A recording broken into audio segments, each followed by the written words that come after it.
Hi, this is episode 55 of Crondos. I'm your host, Jordan Hudgens. I'm a Ruby dev and the CTO of the DevCamp platform. If you're wanting to start a freelance business, the most pressing challenges typically revolve around getting new clients.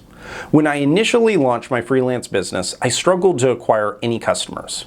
However, after a few months of trudging through the traditional channels, I discovered a great solution that resulted in generating over $290,000 last year.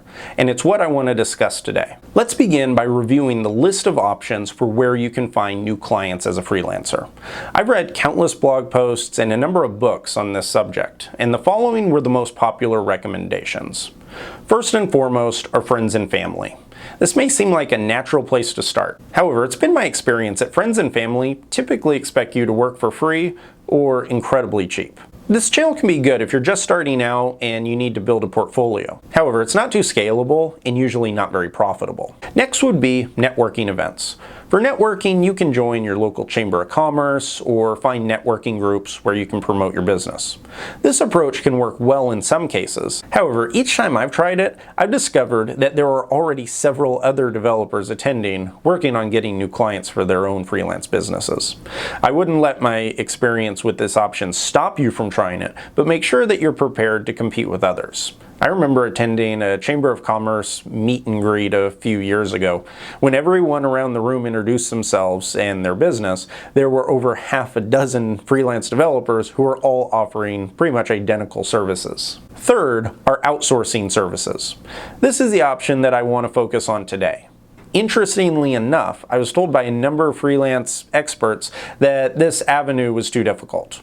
However, I found a great way to use it for getting new clients as a freelancer. Like I already mentioned, I had a difficult time in the beginning getting new customers. Using services such as Odesk and Elance, which now merged and are now Upwork, were especially challenging.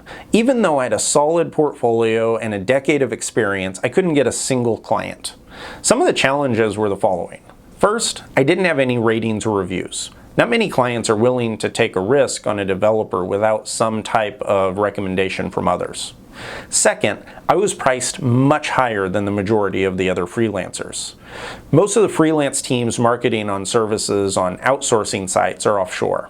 This meant that I was having to compete against developers offering to work for at times 90% cheaper than my rate. I charge $100 per hour, while the majority of the offshore teams are charging $10 to $20 per hour. And lastly, I didn't have the time to pitch potential clients consistently. In regard to marketing my freelance services, I was very streaky. I would get motivated for a few days, send out a large number of pitches, and then I'd get depressed that I wasn't getting any replies, and I wouldn't send proposals out for weeks. After struggling for a few months, I knew I didn't have any control over challenges 1 or 2. However, I could do something about number 3. I was working a full-time job at the time, while also attending grad school, so my time was very limited. With that in mind, I came up with a marketing system, and it actually worked. Since I'm a little bit on the stubborn side, it took me a while to admit it, but I finally came to terms with the fact that I wasn't getting new clients, especially with the methods I had been trying up to that time. So I put a plan into action that involved hiring some freelancers of my own. I assembled a team that helped fill in my weak areas. In order to start getting new clients, I knew that I had to have clearly written proposals that describe my services. And I also knew that the proposals would have to be sent out 24/7. With that in mind, I researched sales copywriters on Upwork and hired a talented marketer who created 3 different proposals that I could use. This included sales copy that advertised my experience, portfolio, and expertise as a developer. I had 3 versions created because I wanted each one to be targeted to a specific type of project. For example, one of the proposals focused on enterprise projects. Another proposal was targeted at building APIs, while the third had content geared towards startups. With a full set of professional proposals, I was ready to implement the second step of my plan, which is to consistently send out proposals. For this, I hired a detail-oriented and fluent virtual assistant from the Philippines named Sai. I was able to hire Sai for $6.50 an hour, and he paid for himself in the first week. I walked him through the proposals and described the types of projects that I wanted to get hired for. After I was confident that Sai clearly understood my goals, I let him loose on Elance. He reviewed the full set of potential projects on the marketplace and sent my targeted proposals to each project that fit my criteria. Within a week, I was getting responses back from clients, and within 2 weeks, I'd been hired for multiple projects. 3 months later, I had to hire my own developers because I was getting so many clients that were hiring me to build applications. So how did my strategy work out? Well, here's a screenshot of my FreshBooks dashboard.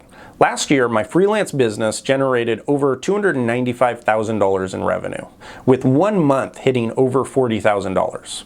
I'm not going to pretend like this is easy. This is pretty much the opposite of a get-rich-quick kind of scheme. However, by implementing this strategy, I was able to cost-efficiently outsource the marketing for my freelance business so that I could focus on actual development. I hope that this has been a helpful guide for getting new clients as a freelancer and has also given you some ideas on how you can build your own business.